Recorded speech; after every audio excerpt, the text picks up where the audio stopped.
মিয়ার মেয়ে এবং স্থানীয় একটি কিন্ডারগার্টেন স্কুলের শিক্ষিকা ছিলেন। আহতরা হলেন ধলাইপাড় এলাকার মৃত চেরাগ মিয়ার ছেলে জালাল মিয়া, নিহতের ভাই হারুন মিয়া ও তার স্ত্রী নুরুল্লাহার লুবনা, আব্দুর রহিমের ছেলে রেজাউল করিম সাগর এবং সাগরের মামা আজবর মিয়া।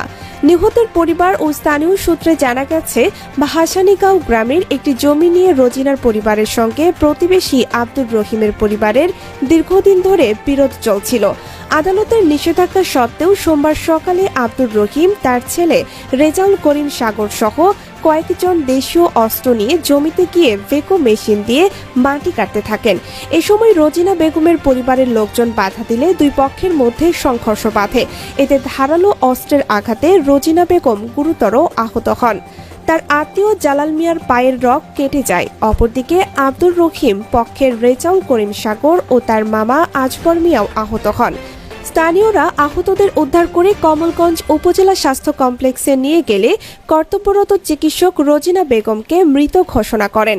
অন্যদের মৌলভীবাজার সদর হাসপাতালে পাঠানো হয়। স্থানীয় ইউপি সদস্য মোতাহির আলী বলেন, দুই পরিবারের মধ্যে জমি নিয়ে বিরোধ ছিল। বিষয়টি মীমাংসার জন্য একাধিক বৈঠক হলেও সমাধান হয়নি।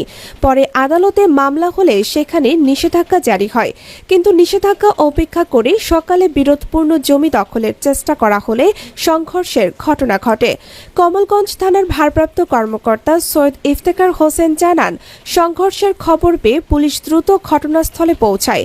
বর্তমানে ৩ জনকে জিজ্ঞাসাবাদের জন্য থানায় আনা হয়েছে। নিহতের মরদেহ উদ্ধার করে সুরতহাল প্রতিবেদন তৈরি শেষে ময়নাতদন্তের জন্য মৌলভীবাজার সদর হাসপাতাল মর্গে পাঠানো হয়েছে। ঘটনায় জড়িতদের আটকে অভিযান চলছে।